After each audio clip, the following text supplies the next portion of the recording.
cromosoma X que viene del papá y que puede estar, o sea, el gen puede no tener el defecto, ¿no? Entonces, por lo tanto, los varones son los que se dañan, digamos así, porque no tienen un segundo cromosoma X que resuelva la situación. Pero bueno, eso lo aprenderán mejor cuando estudien la clase de inmunodeficiencia. En cualquier caso, un varón tiene 2 años y resulta que durante esos 2 años de su vida ha estado rebotando de hospital en hospital, de ingreso en ingreso, de antibiótico intravenoso en antibiótico intravenoso. Déjenme decirle que el tema de la asistencia y la puntualidad es muy, muy importante. Yo me imagino qué pasaría si yo llegara aquí a las 8 de la mañana corriendo todos los días. Eso automáticamente implicaría una llamada de atención de parte de ustedes a la unidad de ciencias básicas diciendo que el profe siempre llega tarde, que no le da tiempo a terminar la clase.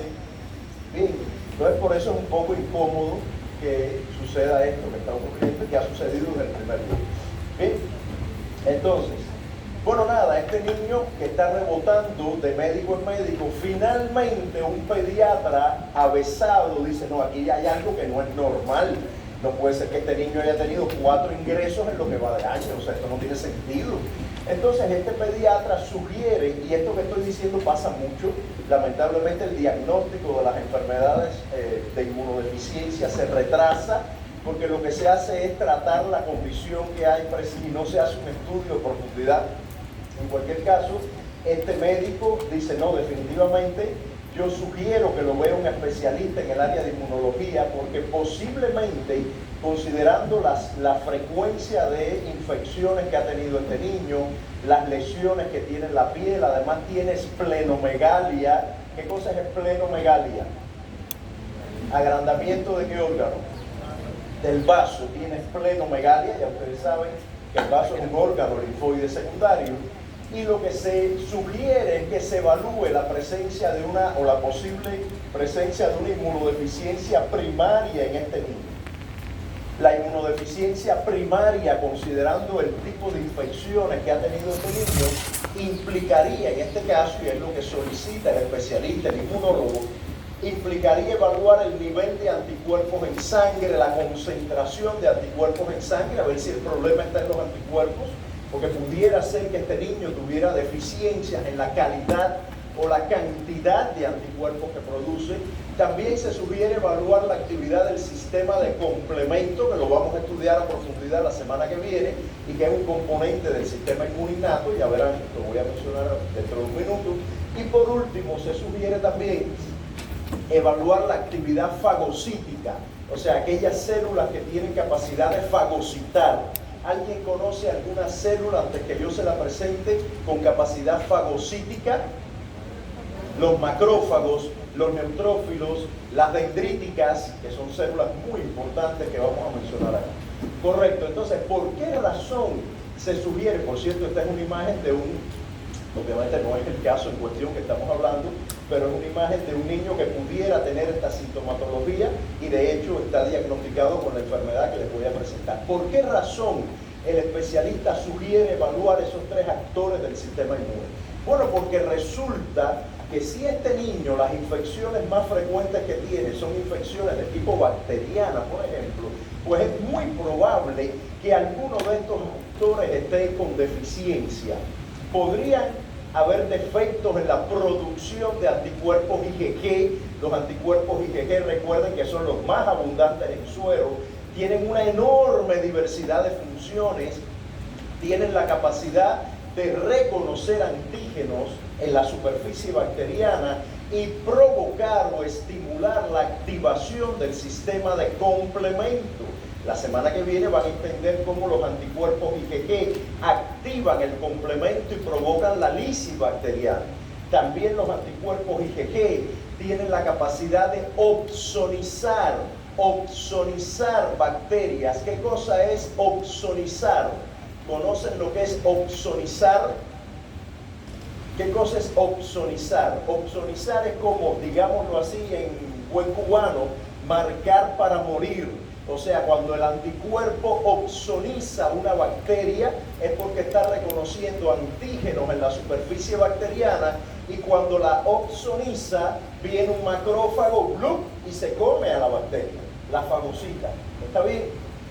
Entonces, si hay defectos, si hubiera defectos en los anticuerpos IgG, en la cantidad o calidad de los anticuerpos IgG, pues eso podría provocar de alguna manera la sintomatología que tiene el niño. Las infecciones serían recurrentes porque el sistema de complemento, al menos en una de sus vías, lo aprenderán la semana que viene, no se activa correctamente porque los macrófagos pierden capacidad fagocítica, aquella actividad fagocítica que está estimulada por los anticuerpos IgG estaría deprimida y por lo tanto el niño sería susceptible a infecciones bacterianas una y otra vez. La otra opción, como mencioné, aunque no vamos a entrar en detalle, es que el niño tenga problemas directamente en la actividad del sistema de complemento, que le falte algún componente del complemento, eso es posible, y por lo tanto el niño puede tener una inmunodeficiencia ligada a la actividad del complemento y eso lo hace más susceptible a las bacterias. Y la otra opción es que sean los fagocitos los que estén en conflicto. O sea, el problema puede ser que simplemente las células fagocíticas no tengan una adecuada acción bactericida.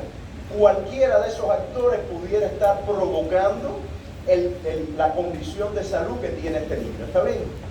Esta imagen es particularmente importante porque en esta imagen se nota algo que la clase de sistema inmune adquirido, la que va a ver dentro de 2 semanas, lo va a destacar. Y es, mis estimados alumnos, la interacción entre sistema inmune adquirido e innato. O sea, recuerden que los anticuerpos que vienen de las células plasmáticas, que a su vez vienen de las células B, serían componentes del sistema inmune adquirido.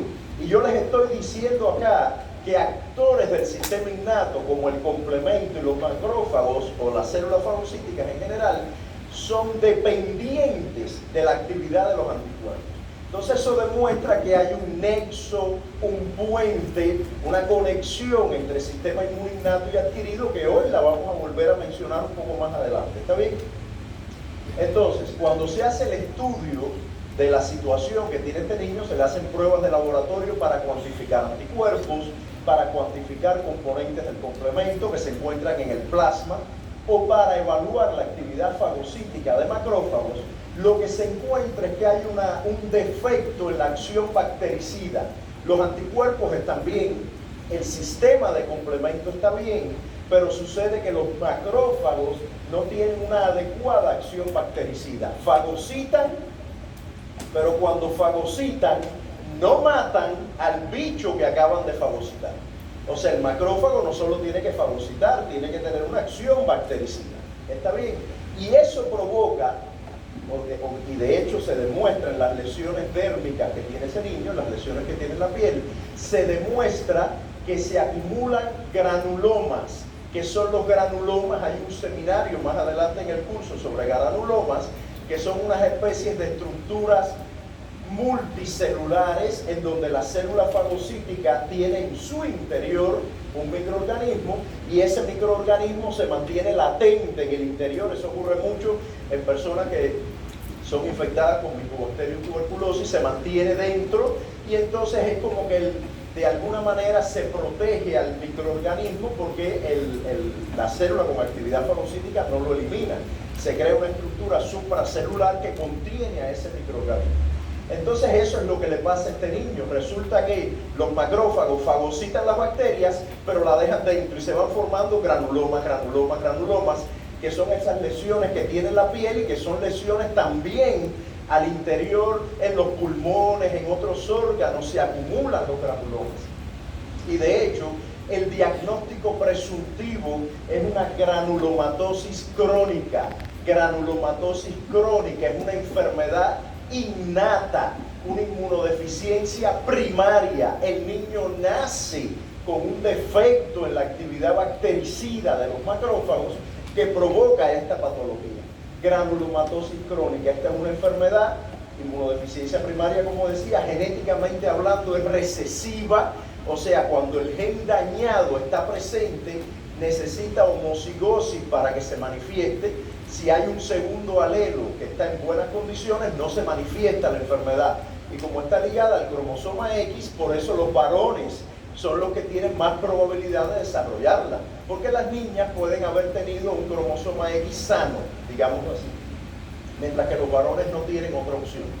Bien, entonces, esta es la patología que tiene el niño. Ahora, si ustedes, después les voy a decir exactamente en qué consiste el problema, si ustedes quisieran, esto es una pregunta general, si ustedes quisieran confirmar, más allá de las pruebas de laboratorio que se pueden hacer relativamente simple en una institución hospitalaria, en una clínica, más allá de esas pruebas, si ustedes quieren confirmar el diagnóstico y decir definitivamente se trata de una inmunodeficiencia primaria definida a nivel genético, o sea, es consecuencia de la herencia, ¿qué prueba ustedes tendrían que hacer? ¿Qué prueba habría que indicar para confirmar que definitivamente hay un daño que es lo que está provocando esta patología? ¿Qué prueba es? ¿Cómo? Un estudio genético, definitivamente. Un estudio genético. ¿Qué sucede? Que cuando usted recibe un niño que tiene infecciones recurrentes y usted sospecha que tiene una inmunodeficiencia primaria, usted no le va a decir a los papás, búscate quien te haga un estudio genético global del niño y vamos a ver si hay un gen dañado. Eso no tiene sentido. Usted hace pruebas como estas para entender si el problema está en los anticuerpos, si el problema está en los fagocitos, si el problema está en el complemento. Y cuando usted tiene el problema bastante en la mano, usted dice, evalúa en una prueba genética el gen A, el gen B y el gen C. Evalúa esos tres. No le hagas un estudio genético completo al niño. Vamos a ir a lo que nos interesa. ¿Está bien? Pero es la prueba genética la última, digamos, que se ejecuta, pero la que definitivamente confirma el diagnóstico. Hay algunas inmunodeficiencias que son, entre comillas, lo suficientemente comunes, entre comillas, porque comunes no son ninguna, que sin llegar a la evaluación genética el médico puede confirmar que se trata de esa enfermedad y poner un tratamiento. Pero la evaluación real, final, definitivamente es la prueba genética. ¿Está bien? Entonces, en esta patología específicamente, la granulomatosis crónica, ¿qué es lo que está dañado? Bueno, lo que se afecta es un fenómeno que ocurre en las células fagocíticas que se llama estallido respiratorio. Estallido respiratorio, cuando la célula fagocítica, valga la redundancia, fagocita el patógeno, y en este caso el proceso de fagocitosis ya ustedes deben haber visto en la clase, que tiene que ver con el reconocimiento por parte de la célula fagocítica de los llamados PAMs, patrones moleculares asociados a patógenos. No son antígenos, no se definen como antígenos, sino como PAMs. Son estructuras moleculares que la evolución le ha dicho al sistema inmune innato, oye, eso es peligroso. Le entregó un guión, la evolución le entregó un guión a los macrófagos y le dijo, cuando tú veas esta molécula, por ejemplo, el LPS, corre, que ese bicho te va a matar. ¿Está bien? Entonces, eso es un PAMS, y hay muchos PAMS, flagelinas, ácidos nucleicos que vienen de virus, ácidos nucleicos hipometilados que vienen de bacterias, que son señales de que eso es peligroso. Son PAMs, patrones moleculares asociados a patógenos, que son detectados por los PRR, receptores de patrones moleculares, y que hacen que el macrófago diga, oiga, usted es un bichito y me lo voy a comer. Lo fagocita, y una vez fagocitado, ocurren una serie de eventos a nivel lisosomal sobre todo que provocan la acción bactericida. Ese bicho hay que matarlo, y esa acción bactericida justamente está mediada por una serie de especies reactivas de oxígeno, de nitrógeno, que son las que se encargan de matar al bicho. Bueno, pues resulta que hay personas que nacen con defectos en las enzimas que generan esas especies reactivas. Y como alguna de estas enzimas, especialmente la NAT-fosfato reducido oxidasa, si esta enzima está en defecto, puede ser cualquiera, pero sobre todo esta, pues ese macrófago cuando fagocita la bacteria no la puede matar, la tiene dentro. Bien, entonces no ocurre el estallido respiratorio. Por cierto, ¿qué cosa es estallido respiratorio? Es que ese macrófago, como consecuencia de la acumulación de estas especies reactivas, se muere por apoptosis. ¡Pum! Se murió. ¿Está bien? Él mata al bicho, pero él se muere también. Como él no se puede morir porque él no mató al bicho, se queda con el bichito dentro. Y empiezan a venir células, los granulomas están formados no solo por células fagocíticas, incluso el linfocito. En la estructura del granuloma empiezan a venir células a rodear el macrófago y el bichito está dentro. Pero eso pasa con el bichito A, con el bichito B, con el bichito C. Entonces cuando el niño tiene 2 años está lleno de granulomas. Bien, resumiendo, aquí les estoy demostrando que un individuo puede tener una inmunodeficiencia primaria, o sea, genéticamente adquirida, no porque no tenga anticuerpos, que es una cosa terrible, no porque no tenga células T, que también puede ser terrible, no porque no tenga macrófagos, que sería horrible, no, este niño tiene una inmunodeficiencia primaria porque le falta la enzima oxidasa del NAT-fosfato reducido. Y usted dirá, ¿cuál es tu problema? No, yo tengo un problemita en la NAT-fosfato reducido oxidasa. Ay, por Dios, pero eso le genera una bobería. Lo único que va a estar lleno de granulomas, por lo demás es una bobería. O sea, fíjense como un componente discreto, que en este caso es un componente del metabolismo celular. Recuerden, por cierto, algunos de ustedes se acuerdan la ruta del metabolismo que genera el NAT-fosfato reducido, el NADPH. ¿Cuál? ¿Qué ruta genera NAT-fosfato reducido, NADPH reducido? La ruta pentosa-fosfato. La ruta pentosa-fosfato es la que produce estas moléculas. ¿Cuál es el metabolito que inicia la ruta pentosa-fosfato? ¿Cuál es el metabolito que inicia la ruta pentosa-fosfato? Yo soy bioquímico. El que inicia, el primerito, lo tienen todos en el en la barriga ahora mismo porque desayunaron. Glucosa. La glucosa, de hecho, los macrófagos, cuando se activan ante la presencia de un bichito, consumen toneladas de glucosa. En ellos se produce un fenómeno que se llama efecto Warburg, que primero se descubrió en cáncer y que implica el consumo de una cantidad tremenda de glucosa. Los macrófagos tienen que consumir mucha glucosa porque necesitan fabricar, entre otras cosas, NAT-fosfato reducido para luego poder hacer el estallido respiratorio. ¿Está bien? Resumiendo, fíjense que hemos pasado por un panorama bastante amplio que nos conecta con diferentes clases. Resumiendo, primero, hay una conexión entre los actores del sistema inmune, tanto innatos como adquiridos, de tal manera que un individuo puede tener una inmunopatología porque, por ejemplo, los anticuerpos no activen componentes del sistema innato, como el complemento o los macrófagos. Por ejemplo, esa conexión es fundamental y también en la clase de hoy vamos a conversarla, las clases de la semana del sistema inmune adquirido las van a ver. Ese es un primer mensaje. Los actores del sistema inmune, sea innato o adquirido, están conectados entre sí. Segundo mensaje, todos los actores del sistema inmune, todos son tan importantes que un individuo puede tener una condición como inmunodeficiencia primaria, que es genéticamente adquirida, por defectos en algo tan discreto como una enzima del metabolismo de los macrófagos que condiciona la producción de especies reactivas de oxígeno y que por lo tanto permite la acción bactericida del macrófago. Esa bobería, esa es una bobería, pero por Dios, si lo que usted tiene no es nada, por favor, es una bobería, es un dañito. Usted le va a echar la culpa a su mamá, porque la mamá es la culpable. Información para todas las chicas: las suegras son culpables de casi todos los defectos genéticos del hijo. Entonces, cuando usted tenga ya a la suegra en el piso y quiera darle el knockout final, estoy hablando de manera emocional, ustedes le dicen: tú eres culpable de su defecto genético, eres tú la que le ha... Eso para las mamás es terrible, ya muere.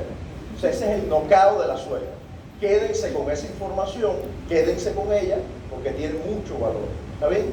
Entonces, si mantienen eso, nunca se les va a olvidar que las enfermedades ligadas al cromosoma X provocan trastornos, sobre todo en los varones, y vamos a ver muchas en el curso. Bien, entonces, ese es el segundo mensaje, el hecho de que componentes discretos, digámoslo así, por decirlo de alguna manera, de la actividad del sistema inmune pueden provocar trastornos tan significativos como los que tiene este niño.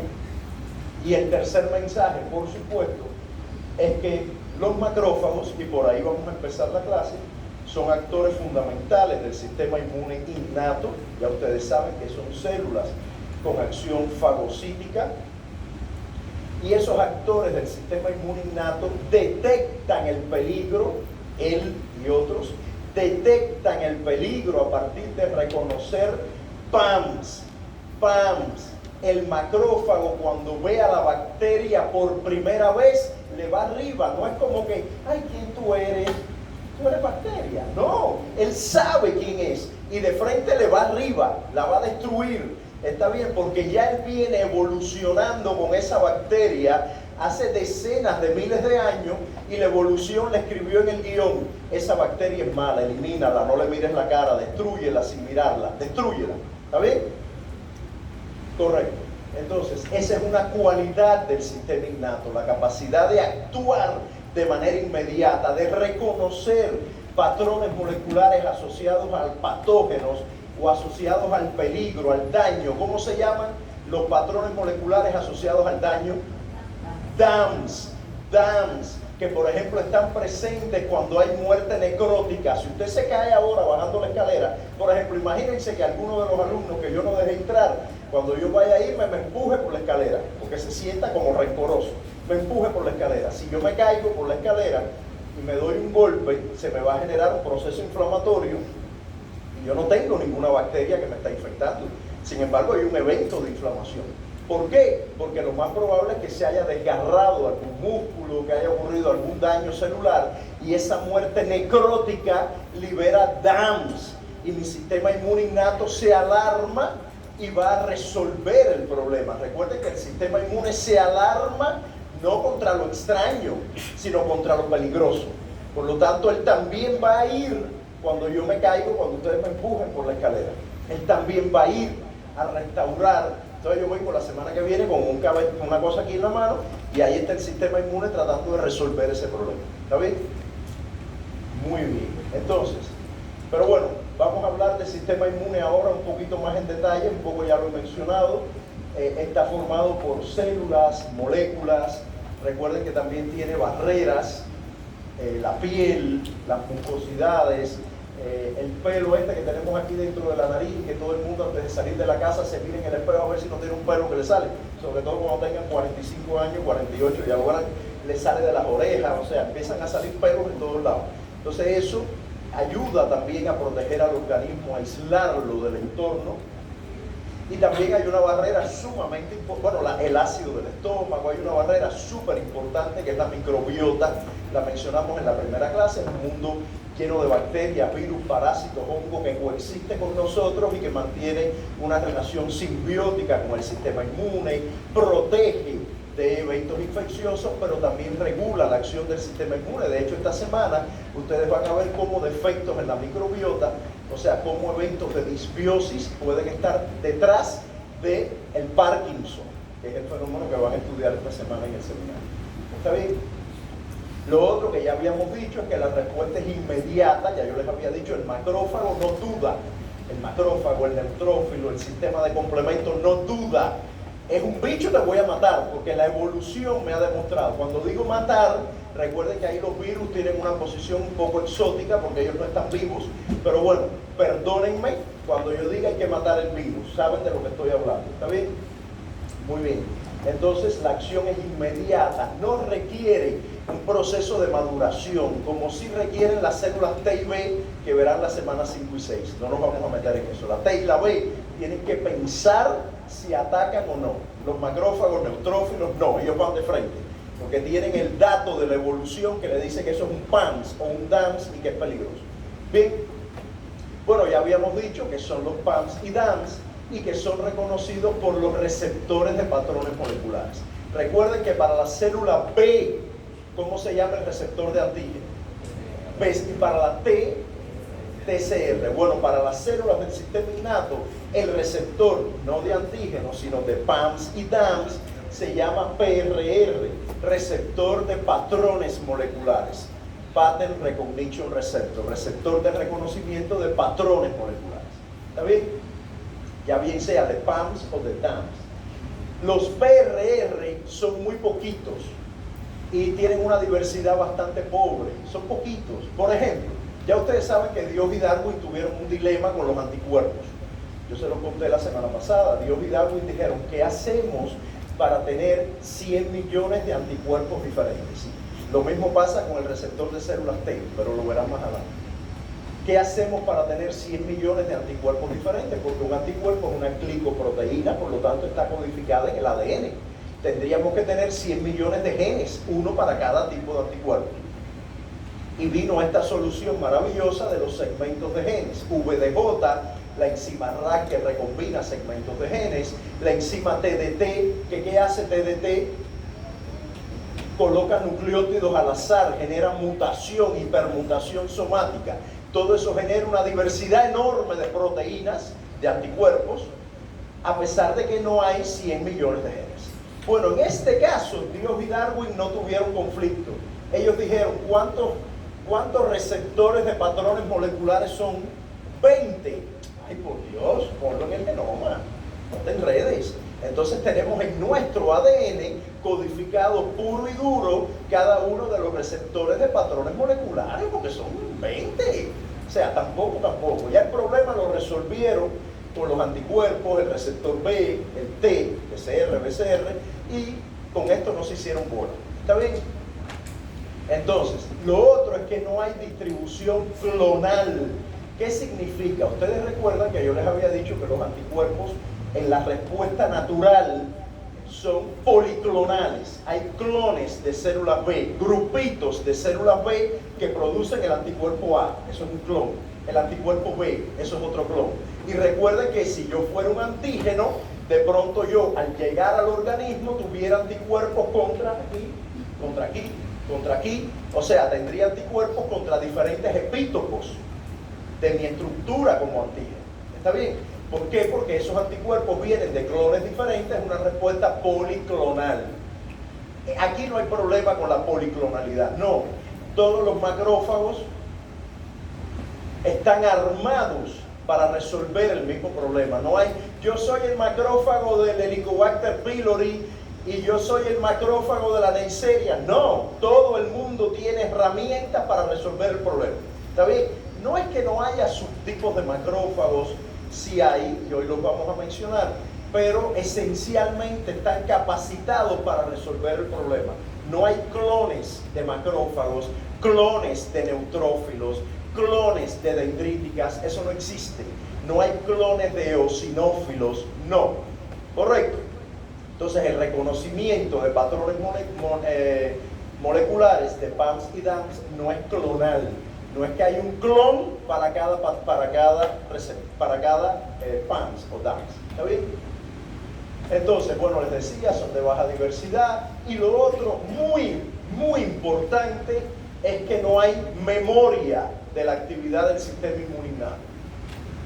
En la primera clase yo tal vez mencioné, en la clase grabada, y aquí lo refuerzo, que hay una especie de memoria evolutiva. O sea, esto que yo les digo de que el macrófago cuando ve al bicho le va para arriba, es porque evolutivamente él viene capacitado para atacar al bichito y destruirlo.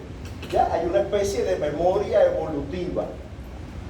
Pero cuando se habla de memoria inmunológica, de la de verdad, se habla del hecho de que usted esté en contacto con un patógeno, tenga una respuesta determinada y la segunda vez que vea al bicho, responda de manera mucho más rápida, mucho más eficiente. Eso es memoria. Y gracias a que hay memoria, ¿qué existen?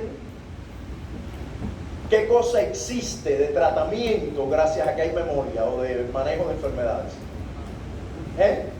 Vacunas. Hay vacunas gracias a que existe la memoria inmunológica. ¿Está bien? Entonces, en el caso del sistema inmuninato no existe esa memoria formalmente. ¿Qué sería para el caso de un macrófago, por ejemplo, un neutrófilo? Ve la bacteria, ¿cómo tú te llamas? Daisy, ay que no, Casey. Yo iba a decir, ay, qué bien Daisy, qué nombre más normal. Y me dijo, no, Casey. Bueno, Casey, yo soy el macrófago. Hola Casey, te voy a destruir. Yo estoy con mi PRR, estoy reconociendo qué cosa en Casey. ¿Cómo se llama esta manito de Casey? Si esto es un PRR, ¿qué estoy reconociendo en Casey? Un PAMS. Hola Casey, te voy a matar. Yo soy un macrófago y te voy a matar. Eso es la primera vez que la veo. La segunda vez que yo veo a Casey, le digo, hola Casey, yo soy un macrófago y te voy a matar. Como el primer día, como si yo nunca, o sea, Casey para mí siempre ha estado ahí porque yo la conozco hace años, de la evolución, de toda la vida. Yo conozco a Casey. No es como los linfocitos que la primera vez le dicen, hola, ¿quién tú eres? Casey, ay Casey, pero tú serás buena o mala. Yo para por si acaso voy a producir anticuerpos. Discúlpame si tú no eres tan mala, yo voy a producir anticuerpos. Y la segunda vez le van a Casey y le cortan la cabeza, porque ya aprendieron que ella en el fondo es mala, aunque tenga el nombre así, bien, es mala. Ese es para el caso del sistema adquirido, que es otra clase, otro día. El innato no, insisto, el innato tiene una especie de memoria evolutiva, pero no es la memoria inmunológica real. La memoria inmunológica que es que el sistema inmune aprende de sus experiencias. No, el innato no tiene esa memoria, no la tiene. ¿Está bien? Bien, estas son las características generales del sistema innato. Aquí se ve muy bien que una vez que ocurre el proceso infeccioso o cuando se encuentra con algo peligroso, porque puede haber cosas peligrosas que no son infecciosas, como por ejemplo lo que les decía, si yo me voy escaleras abajo, me aparece una lesión que es una evidencia de un daño tisular, hay quiebre de la homeostasis tisular, pero no hay una infección. O también puede ser, ¿qué cosa? Que otra cosa no es infecciosa, pero es peligrosa. ¿Qué otra lesión puede haber en un tejido que no es infecciosa, pero es muy peligrosa? ¿Cómo? ¿Qué? No. ¿Qué lesión puede haber en un tejido que no es infecciosa, pero es peligrosa?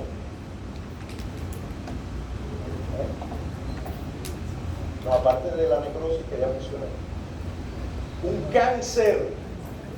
cáncer, ¿ya?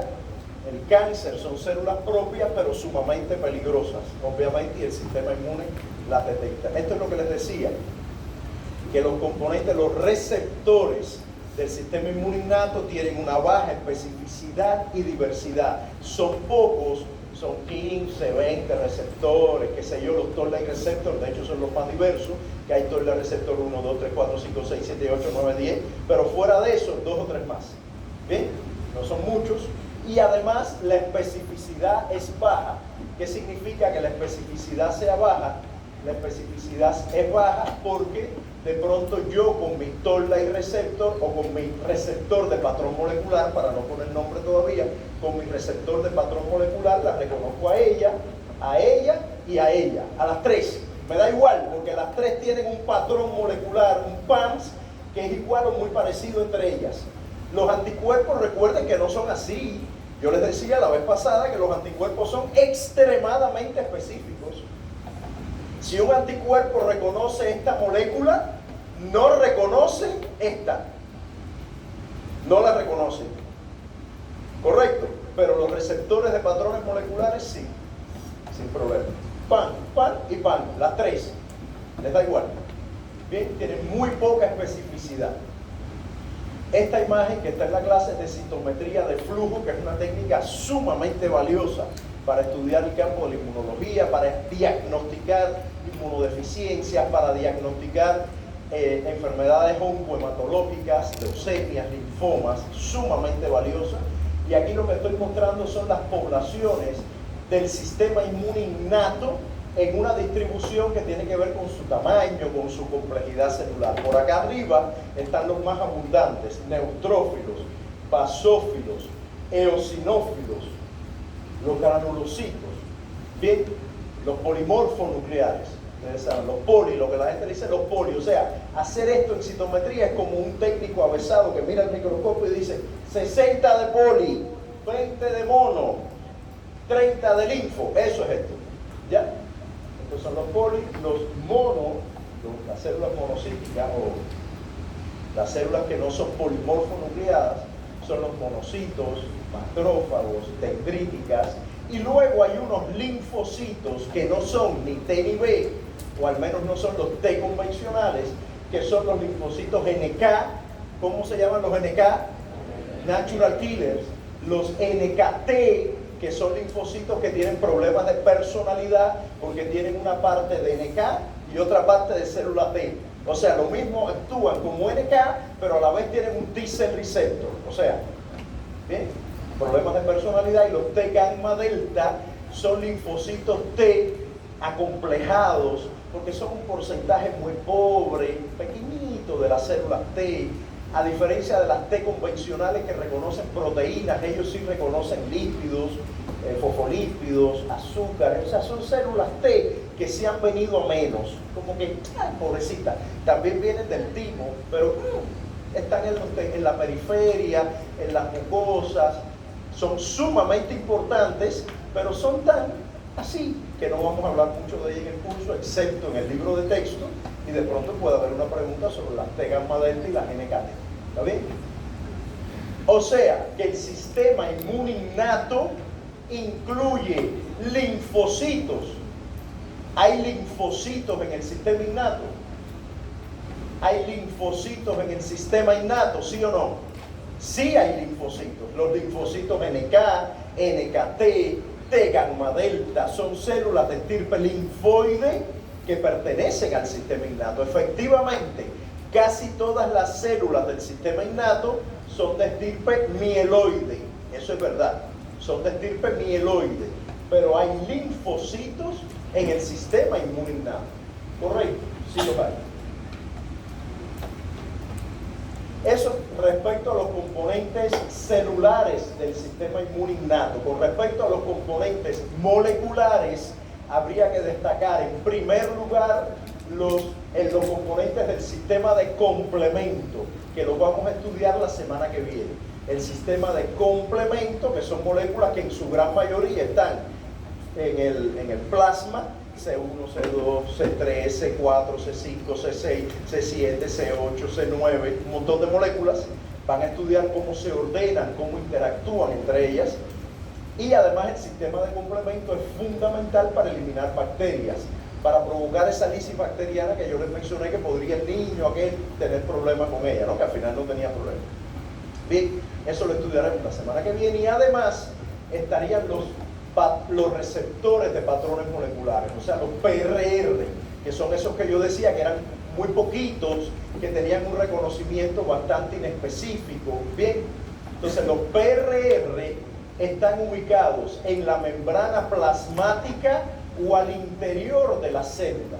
Pueden estar en la membrana o al interior. La pregunta es, ¿por qué razón la evolución ubicó a algunos PRR en la membrana y a otros los ubicó en el interior de la célula? ¿Por qué?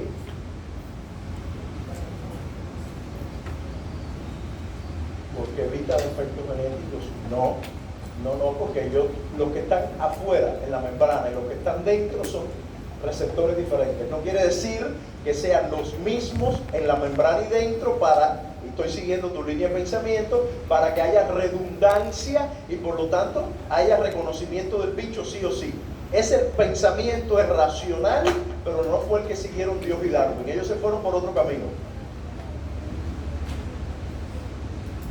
Porque hay bichos que la célula va a reconocer mientras están fuera de ellas.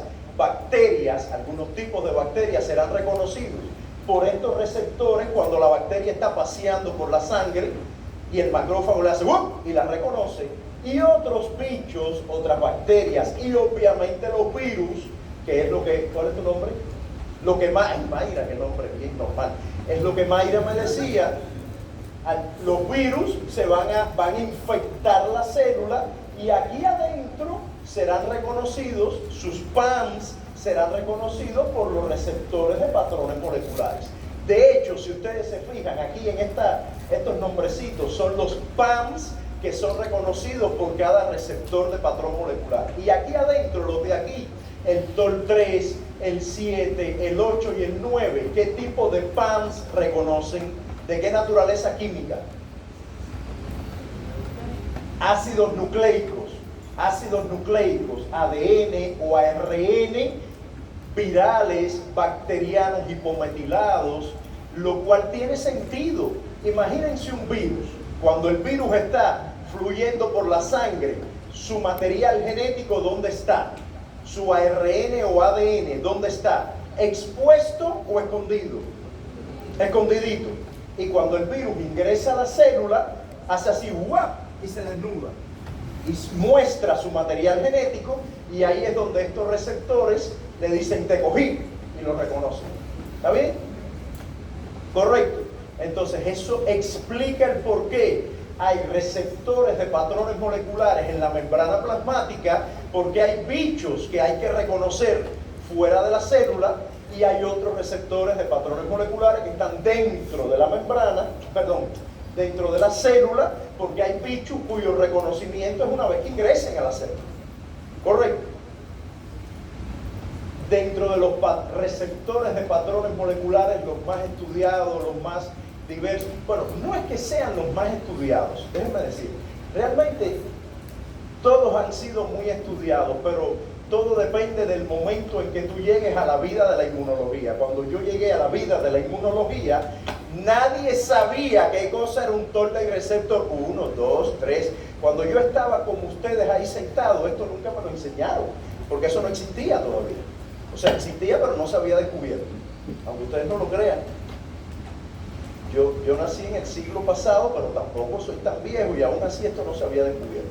Resulta que alguien estudiando las moscas drosófilas encontró un gen que tenía que ver con las alas de las moscas. Si había un defecto en ese gen, había un problema en las alas. Y le pusieron Toll receptors, Toll. Y de pronto alguien estudiando las células del sistema inmune dijo, uy, esta proteína es casi igual a la de las moscas drosófilas. Por eso se llama Toll-like receptor. Toll-like. ¿Saben lo que es ese término en inglés? Tipo Toll. Toll-like. Cuando tú dices Pepito-like, es que Pepito se parece a Juanito. Toll-like. ¿Bien? Por eso se llama Toll-like, porque se parecen a esas proteínas descubiertas en las moscas drosófilas. ¿Bien?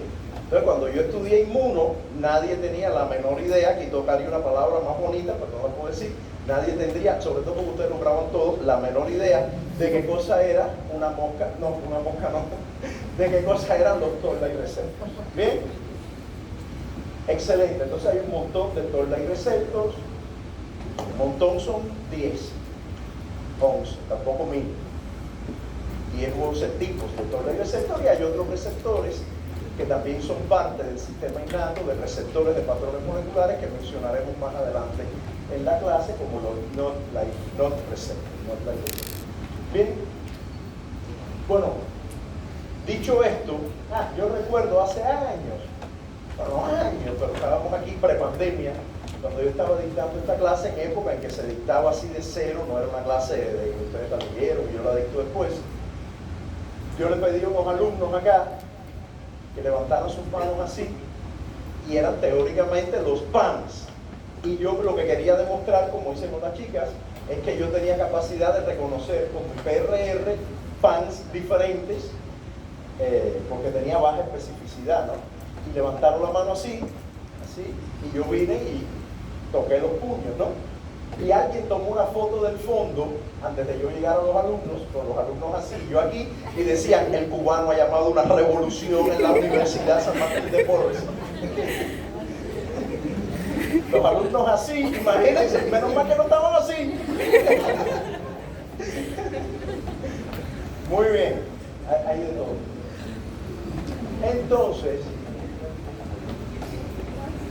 Entonces vamos a ver ahora las células, rapidito, las células del sistema inmune innato. Vamos a dividirlas en 3 categorías: las células con acción granulocítica, que serían eosinófilos, basófilos, ¿y cuál más? Eosinófilos, basófilos. ¿Qué otra célula ejerce su acción a través de gránulos liberados? Mastocitos, que son sumamente importantes. ¿En qué fenómeno? En la respuesta de qué tipo. La respuesta alérgica, por ejemplo.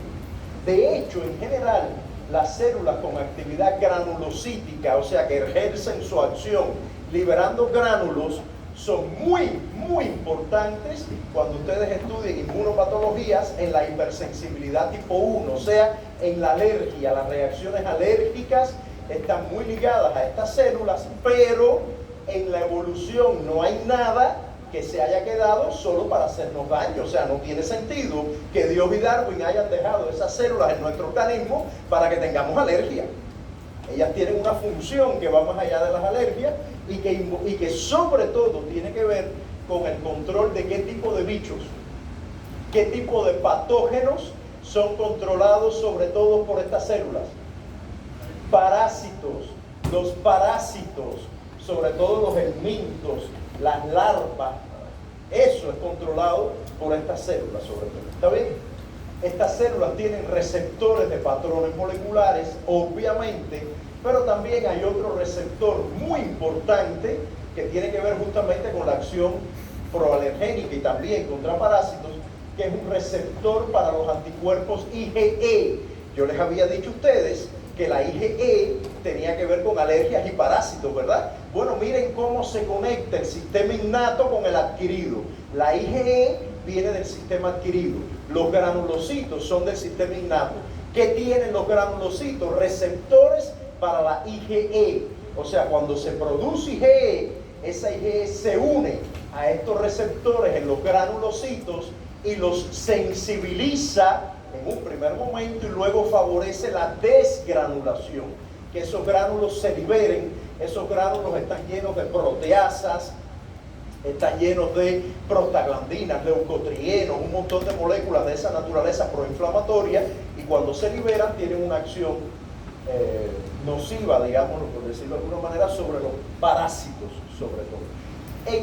En la serie Cells at Work, esa que yo les dije que estaba en Netflix, que no sé si está todavía, que es un manga sobre el sistema inmune, hay un capítulo en que hay una chica que le hacen bullying porque la chica no servía para nada supuestamente. O sea, viene un virus y ella, siéntate que tú no sirves. Viene una bacteria, siéntate que tú no sirves. Y viene un parásito que lo pone como un monstruo, es como una larva, pero un monstruo, y todos los linfocitos se quedan así, y la chica, que es un eosinófilo, le dice, tranquilo, que este es mi problema. Y ella, como eosinófilo, resuelve el problema. Entonces, de pronto la chica ya pasa a ser importante en la vida del resto de las células, porque ella en ese momento fue protagónica. Por eso yo les decía que el sistema inmune tiene una actividad coral. Los actores del sistema inmune tienen una acción coral, como en las películas o en las series, donde cada capítulo hay un protagonista diferente. Así pasa aquí. Los eosinófilos son protagónicos en el capítulo donde llega el parásito. ¿Está bien? Entonces, estas células son muy importantes en temas de parasitosis y en temas de alergias. Hay eosinofilia, por ejemplo, y también pasa que como los actores celulares y moleculares, IgE y células que participan en la respuesta alérgica y parásitos se parecen, o son los mismos esencialmente, entonces alguien tiene, ¿qué picazón tengo? Mira las ronchas que me salen en la piel. Uy, tienes alergia. No, perdón, te están comiendo los parásitos. Te vas a morir, te están comiendo los parásitos. ¿Ya? Tú lo que tienes es una parasitosis. Ay, pero si me parece que tengo alergia, claro, si ahí lo que hay son eosinófilos, IgE, mastocitos, los mismos que te provocan la respuesta alérgica. ¿Está bien? Estoy hablando a muy grandes rasgos. Ustedes saben mejor que yo, porque ustedes estudiaron ya parasitología y yo nunca la he estudiado en mi vida. Ustedes saben que hay muchos parásitos muy diversos, algunos son larvas, otros no, y por lo tanto, hablar así de manera general, pues no es correcto. Pero si quisiéramos ponerlo en blanco y negro, de eso se trata la inmunología, de intentar ponerla en blanco y negro, al menos en un curso básico. Si la queremos poner en blanco y negro, cuando se habla de parásitos, se habla de IgE, granulocitos, ¿está bien? Se los digo por el examen. Porque hay algunos que quieren pensar más allá, no, parásito IgE, parásito eosinófilo, ¿ya? Muy bien. En el caso de las células con acción fagocítica, vamos a destacar acá, están los neutrófilos y vamos a destacar los macrófagos. Los macrófagos, también los neutrófilos, pero lo que más se ha estudiado acá son los macrófagos, esto que les voy a decir. Son células que tienen, cuando yo estudié tampoco se sabía esto, que tienen una elevada plasticidad funcional. ¿Qué cosa es? Se lo voy a escenificar. Llegó la bacteria, el macrófago sabe que es peligroso porque él tiene receptores de patrones moleculares y la bacteria tiene un PAMS, ¿verdad? Y la evolución le dijo al macrófago, cuando tú veas eso, ataca. ¿Bien? Cuando eso ocurre, hay un evento inflamatorio, se movilizan muchos componentes del sistema inmune para resolver esa situación de peligro. ¿Bien? Ese macrófago es un macrófago que va a la pelea, luchador, es un macrófago clásico M1 que produce especies reactivas de oxígeno, de nitrógeno, que libera citoquinas inflamatorias. Ese macrófago está en la pelea, macrófago M1. Pero cuando eso se resuelve, alguien tiene que venir a recoger muertos, a limpiar el tejido, a recuperar la homeostasis, a sembrar flores otra vez ahí a nivel hepático o a nivel pancreático, lo que sea. Alguien tiene que recuperar ese tejido. ¿Quién viene? Vienen los macrófagos M2, que vienen con trapeadores, con pañuelos en la cabeza, a limpiar, pasan paño, pasan un aragán. ¿Cómo le llaman ustedes al aragán? No me acuerdo, para sacar el agua. Empujador, no sé. Para sacar agua así con una gomita adelante. ¡Za! ¡Za! Ustedes sacan el agua. Bueno, eso. Nosotros le decimos aragán. Y ese macrófago M2 es antiinflamatorio, es un macrófago suave. Fíjense que secreta interleuquina 10, TGF-beta, remueve células apoptóticas. Él fagocita, claro, él fagocita, pero ya no fagocita bichos, fagocita células apoptóticas, recoge los muertos en el tejido. ¿Está bien? Entonces el M1 es un macrófago inflamatorio y el M2 es un macrófago antiinflamatorio. Eso es un problema de plasticidad funcional. Son alteraciones epigenéticas que se dan en el macrófago para que actúe de una manera o actúe de otra. Bien, entonces los macrófagos son importantes en la inflamación, sí. ¿En qué etapa? En ambas. Generando el problema de inflamación, el problema no, resolviendo el proceso en la inflamación y apagándolo. Ellos son útiles en ambos eventos. Por ejemplo, una persona delgada, no sé, alguien delgado, mira el alumno, ¿cuál es tu nombre? Joan. Joan es un tipo delgado.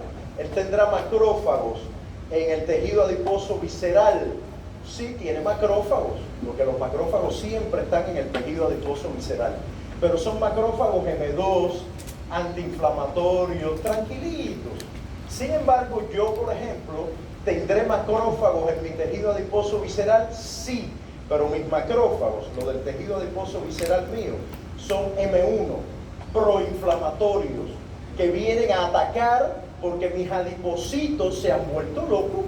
Yo tengo una hiperplasia en los adipocitos, han crecido y además se han multiplicado, crecer y multiplicar. Bien, entonces hay un evento peligroso que los macrófagos vienen a resolver. Y cuando ellos empiezan a liberar citoquinas inflamatorias, esas citoquinas reducen en los adipocitos, reducen la sensibilidad a la insulina. Y cuando pasen 5 añitos, yo seré diabético tipo 2. ¿Mi páncreas produce insulina? Sí. Pero cuando la insulina llega a mis adipocitos para decirle, ay chico, ¿por qué tú no dejas entrar la glucosa que la tengo en sangre? El adipocito le dice, no tengo un receptor, pero el receptor no emite señales. ¿Por qué? Porque el entorno del adipocito está lleno de citoquinas inflamatorias. Entonces la obesidad genera diabetes tipo 2, entre otras cosas, porque la acumulación de macrófagos M1 proinflamatorio en el tejido adiposo visceral reduce la susceptibilidad a la insulina. Bien, entonces fíjense cómo la diabetes tipo 2 no es la misma que la 1. La 1 es una autoinmunidad, el páncreas se destruye, es otra historia. La tipo 2 es un evento inflamatorio crónico de bajo grado, donde los macrófagos M1 son muy relevantes.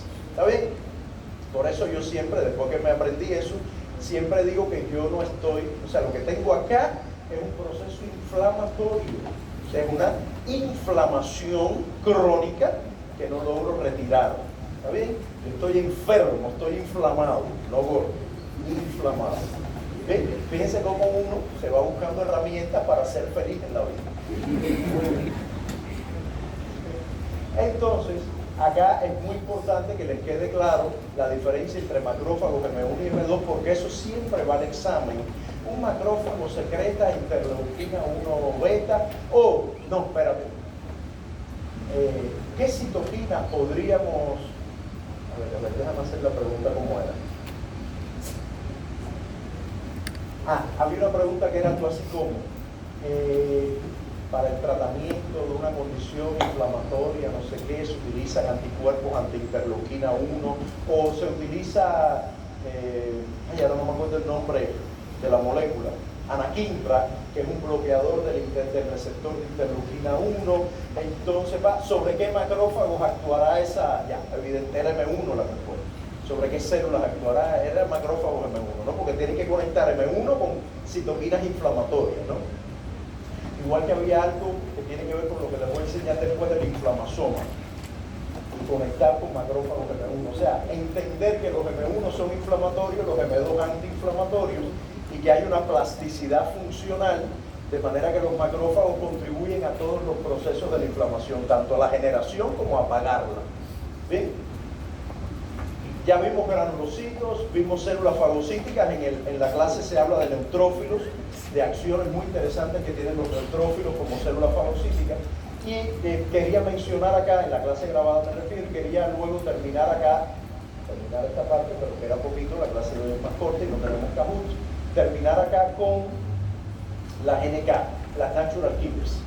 El mensaje más, bueno, ya saben que las NK son linfocitos, pero son linfocitos del sistema innato, reaccionan de manera inmediata, tienen acción citotóxica, obviamente su nombre lo dice.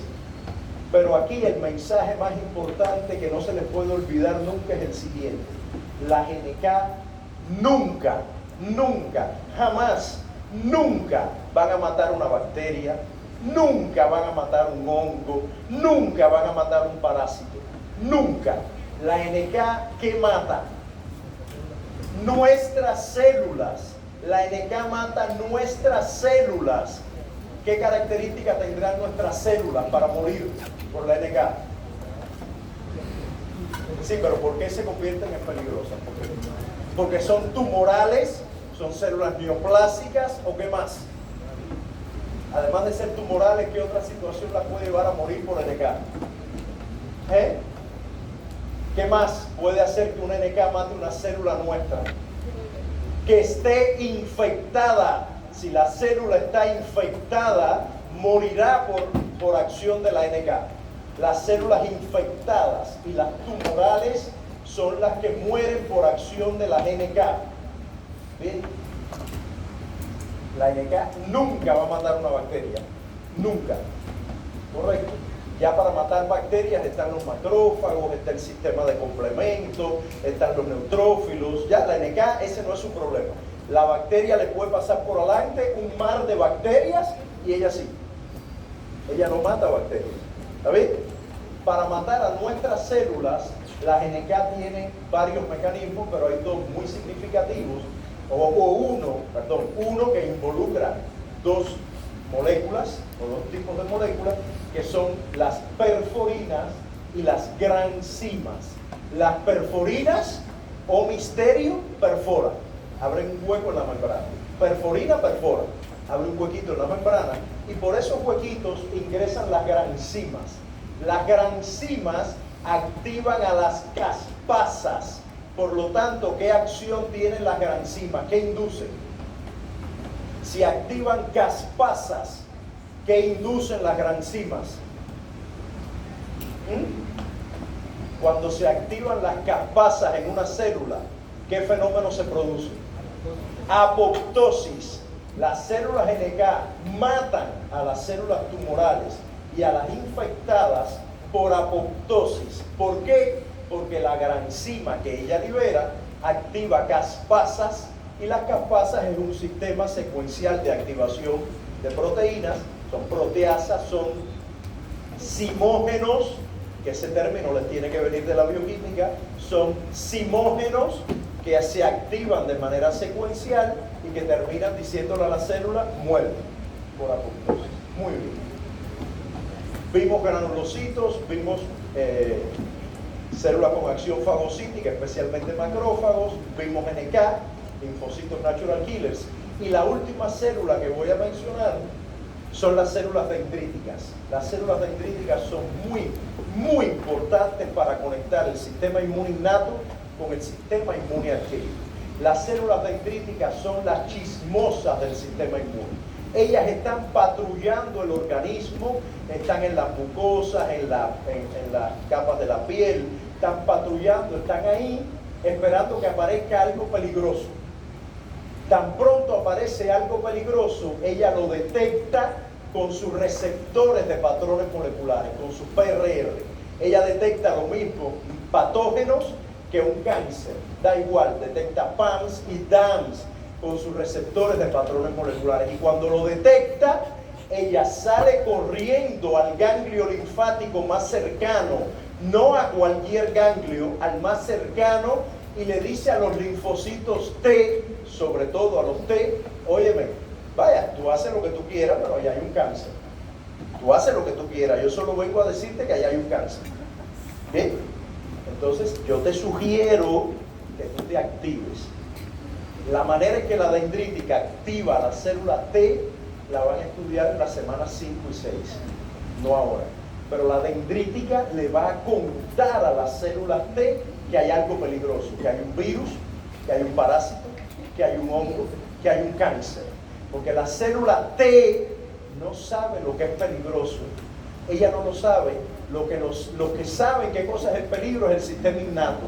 Y la manera que ellos tienen de contárselo a los linfocitos T es con la dendrítica. Cuando la dendrítica detecta el peligro, ocurre un evento que se llama maduración. La célula dendrítica madura. ¿Qué significa que madura? Que le salen dendritas. O sea, imagínense que a mí me salgan más brazos, le salen dendritas, lo cual aumenta el tamaño de la membrana plasmática para que haya más moléculas para interactuar con la célula T, que salen dendritas. Aumenta su capacidad migratoria, porque cuando ella encuentra el peligro, ella tiene que salir corriendo para contarle a otro que hay peligro, y para eso tiene que migrar. ¿Qué moléculas son fundamentales para que ella migre? ¿Qué moléculas son fundamentales para que ella migre? Quimiosinas, integrinas, selectinas, quimiosinas, receptores de quimiosinas. Tienen que ir integrando lo que han aprendido. Por ahí vamos con inmunodeficiencia otra vez. ¿Qué problema tú tienes? No, es que tengo un problemita, es una bobería. El problema es que una quimiosina, un receptor de quimiosina, CCR7, ese receptor que permite que la dendrítica llegue de la piel al ganglio linfático, no se expresa.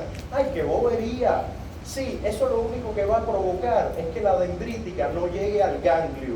Y como no llega al ganglio, la célula T no se activa. Y como la T no se activa, la célula B no produce anticuerpos de calidad. Entonces, es una bobería. Lo único que no vas a tener, actividad T, la actividad de anticuerpos es una porquería, pero por lo demás no es tanto, es un receptor de quimiosina.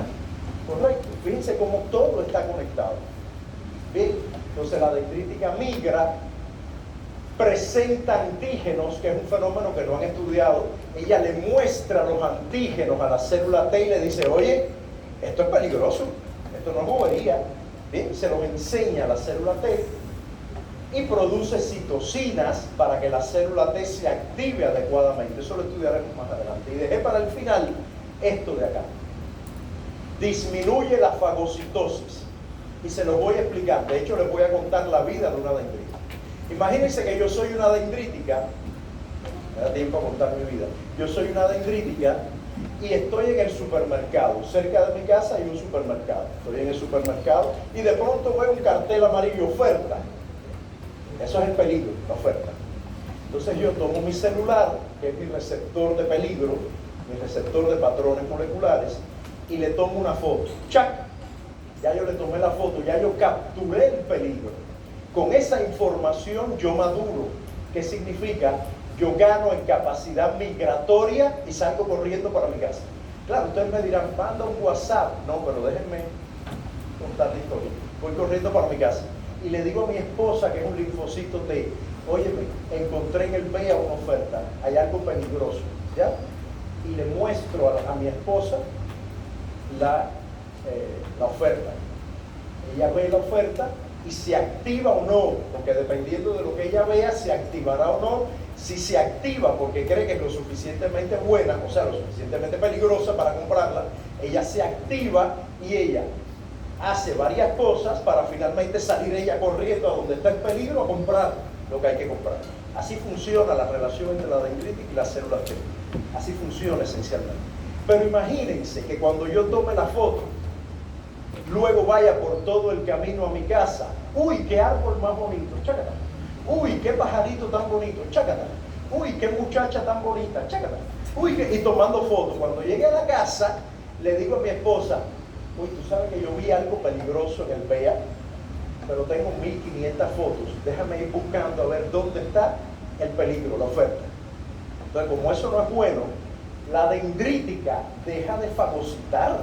Porque imagínense que la dendrítica ve el peligro, fagocite al bicho y cuando vaya por el camino al ganglio, uy, otra cosita, la fagocito, uy, otra la fagocito. Cuando llega al ganglio, no sabe qué enseñarle a la célula T. Entonces, por eso su capacidad fagocítica se deprime. Ella captura el peligro, lo detecta, lo fagocita y no fagocita más hasta que llega al ganglio y le dice al linfocito, mira lo que tengo, todo lo que tengo es tuyo. Ya, si me pides el pescado te lo doy. Bien. Esto es más o menos lo que estamos comentando. La dendrítica con sus receptores de patrones moleculares detecta PAMs y DAMs. DAMs de una célula necrótica, de un cáncer, ¿ya? DAMs. Bien. Y los PAMs vienen de patógenos, obviamente. Bien. Entonces, esta historia se las dejo aquí. Porque la semana que viene vamos a hablar de complemento y después las 5 y las 6, el profe Antero, que muchos de ustedes conocen del curso de micro, les va a hablar sobre linfocitos T, linfocitos B, activación por las dendríticas, señales de activación, etc. O sea, esto lo vamos a dejar aquí y después vamos a entender cómo ocurre el proceso en el ganglio linfático con la dendrítica y las células T, que él se los va a contar. Bien. Entonces, en esta clase, aunque lo hemos mencionado varias veces, hay un tema muy importante que es el tema de la inflamación, porque la respuesta innata tiene mucha relevancia en el proceso inflamatorio. La inflamación, ustedes saben que tiene una serie de signos, digamos, que indican que hay un proceso inflamatorio, que son estos que aparecen acá. Y además la inflamación, ya lo hemos comentado, puede ser un proceso séptico o aséptico. ¿Qué significa que sea séptico la inflamación? Que sea séptica. ¿Qué significa? ¿Cómo? Si es séptica, ¿qué significa? Que hay un proceso infeccioso. Y si es aséptica, significa que ustedes me empujaron por la escalera. Ahí no hay un bicho, ahí hay un proceso inflamatorio porque ustedes me empujan por la escalera. O un cáncer. ¿Está bien? La inflamación puede estar presente en eventos sépticos o asépticos. Y la inflamación, que es muy importante, puede ser aguda o pudiera llegar a ser crónica. Ya un proceso inflamatorio crónico ya sí puede generar patologías como diabetes tipo 2. Ya, por mencionar uno. De hecho, la inflamación crónica provoca varias patologías. También el cáncer está detrás de eventos inflamatorios crónicos. Bien, ¿cómo una inflamación puede hacerse crónica? Bueno, puede ser crónica de manera natural con el envejecimiento, la senescencia. El envejecimiento genera inflamación crónica, sistémica, de bajo grado. Los adultos mayores están inflamados por naturaleza. Por eso el COVID los golpeó tanto, porque este bichito generaba una tormenta de citoquinas inflamatorias. Imagínate llegar a un adulto mayor que por naturaleza está inflamado y generar un estado inflamatorio todavía más agresivo, digamos, ¿no? El otro contexto donde puede haber una inflamación crónica es con una infección latente, Helicobacter pylori. Ahí, y el sistema inmune intentando resolver, no lo logra, y ese proceso inflamatorio crónico puede generar lesiones en los tejidos que en el peor de los casos podrían terminar en un cáncer, bien, como pasa con el Helicobacter y el cáncer de estómago. El otro contexto donde hay eventos inflamatorios crónicos es la disbiosis, cuando la microbiota se vuelve loca y está alterada la composición y la cantidad de microorganismos de la microbiota, se generan procesos inflamatorios crónicos. De hecho, hay un vínculo entre disbiosis y Parkinson, disbiosis y esclerosis múltiple, disbiosis y espectro autista, disbiosis y enfermedades inflamatorias del tracto gastrointestinal. ¿Está bien? Eso tiene que ver con la disbiosis. Y el otro fenómeno que genera inflamación es la obesidad. Esto también tiene mucho que ver con los adultos mayores. Y el COVID, volvemos, muchos adultos mayores son obesos. Y si no son obesos, al menos tienen sarcopenia. ¿Saben lo que es la sarcopenia? ¿Qué cosa es la sarcopenia? ¿Cómo? Dijiste muscular, pero no entendí la primera palabra. Dolor, no. Tiene que ver con los músculos. Es la pérdida del tejido muscular. ¿Una pérdida? Del tejido muscular. Muy bien, una pérdida de tejido muscular que se sustituye además por tejido graso. Esa sarcopenia acumula tejido adiposo visceral. Si usted tiene tejido adiposo visceral acumulado, habrá inflamación. Entonces, un adulto mayor tendrá inflamación por inmunosenescencia, inflamación porque es gordito muchas veces, e inflamación porque tiene sarcopenia. Y ahí llega el SARS-CoV-2 y lo mata. Porque imagínate, el SARS-CoV-2 trae una capacidad de generar inflamación en un contexto donde el caldo de cultivo es como echarle combustible al fuego. ¿Está bien? Entonces, la obesidad es un evento muy relacionado con eventos inflamatorios que condiciona además muchas patologías cardiovasculares, pero no solo por la cuestión de que la arteria es más flaquita, no, es que hay inflamación detrás, ¿sabes? Y cáncer. Hay muchos tipos de cáncer cuya supervivencia está determinada por la obesidad, como el cáncer de mama, por ejemplo. Las pacientes con cáncer de mama obesas tienen una supervivencia significativamente menor que las señoras que no son obesas. Bien. Y ya para terminar, los acerco desde el punto de vista molecular al proceso inflamatorio, especial, no es lo único que se va a ver de inflamación. En la clase de hipersensibilidad también hablarán de inflamación y de evaluación de pruebas de laboratorio, etc. Acá solo lo llevo a la parte molecular, recordando el tema de los PAMs y todo eso que hablamos. Aquí está el NF-κB. ¿Alguien me recuerda qué era NF-κB? Un factor de transcripción que está en el citosol, que es activado por acción de citocinas. Algunas citocinas activan NF-κB, se mueve al núcleo y, como todo factor de transcripción, estimula la transcripción, obviamente. ¿De qué moléculas? De moléculas inflamatorias, de citoquinas inflamatorias. Entonces, esto es NF-κB, la vía de activación, que es esta misma que está acá. Imagínense que hay los Toll-like receptors, también pueden activar NF-κB, no solo citocinas inflamatorias. Los Toll-like receptors, cuando reconocen PAMs, activan NF-κB y se producen citoquinas inflamatorias como la interleuquina 1 beta. La interleuquina 1 beta es tan peligrosa que el organismo tiene muchos mecanismos para controlarla, incluyendo el inflamasoma. Y de eso es lo que les quería hablar. O sea, imagínense que la evolución, la frase yo la digo muchas veces, la evolución ahorra en recursos y energía. Todo lo que puede ahorrar en recursos y energía lo ahorra. Y a pesar de eso, la evolución decidió fijar esta estructura supramolecular que involucra caspasa 1, NOD-like receptors, no hay que entrar en detalle. Esa estructura supramolecular que se llama inflamasoma, con el único objetivo de controlar la interleuquina 1 beta. O sea, cuando el NF-κB provoca la expresión de interleuquina 1 beta, la transcripción, esa interleuquina 1 beta no es funcional, es inmadura. Por eso dice prointerleuquina 1 beta. Imagínense que tenga aquí, imagínense que este sea mi sitio activo de unión al receptor y yo tenga esto aquí bloqueando. No soy funcional, soy interleuquina 1 beta, pero no funciona. Para que yo funcione, necesito la actividad del inflamasoma, que significa que un NOD-like receptor, otro tipo de receptor de patrón molecular, se active y provoque la activación de la caspasa 1. Habíamos dicho que las caspasas tienen que ver con apoptosis. La 1 no. La caspasa 1 tiene que ver con inflamación. Entonces, cuando la caspasa 1 se activa, se convierte en una proteasa. O sea, rompe proteínas. Y la caspasa 1 lo que hace es que este brazo que yo tengo aquí, que me bloquea, me lo rompe. Y ya yo me convierto en un interleuquina 1 beta funcional. ¿Está bien? Hay una pregunta en un examen hace tiempo que era, que tenía que ver con eso. O sea, una planta de la selva peruana inhibe la producción de interleuquina 1 beta por los macrófagos, bla, bla, bla, bla, bla, bla.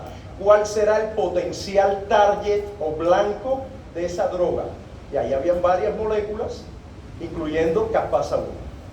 Podría ser la caspasa 1. ¿Por qué? Porque si ella inhibe la caspasa 1, no permite que la interleuquina 1 beta se convierta en madura y que sea funcional. ¿Bien?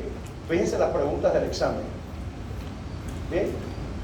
Correcto. Entonces, el inflamasoma es una estructura supramolecular donde participan, como su nombre dice, varias moléculas, incluyendo la caspasa 1, y la caspasa 1, una vez que se activa, ejerce una acción proteolítica sobre la interleuquina 1 beta y la activa. Y una vez activa, la interleuquina 1 beta es funcional, genera inflamación. Hay 1000 maneras de controlar la interleuquina 1 beta, con antagonistas, con receptores señuelos, 1000 maneras que estudiarán también en la clase de hipersensibilidad. Cuando hay producción de citoquinas inflamatorias, puede haber una acción local, actúan sobre el endotelio vascular, favorecen la extravasación de células que van al sitio del peligro, pueden haber efectos sistémicos, provoca fiebre a nivel del sistema nervioso central, se genera la fiebre, puede provocar o provoca la liberación de proteínas de fase aguda. ¿Quién me menciona alguna? Una proteína de fase aguda que se mide como señal de inflamación. Proteína C reactiva, que viene del hígado y que se produce por la influencia de citoquinas inflamatorias a nivel hepático. ¿Ya? Las citoquinas inflamatorias actúan en el hígado y se produce proteína C reactiva, por ejemplo. ¿Está bien? Y también actúa a nivel de médula ósea para que se produzcan más leucocitos.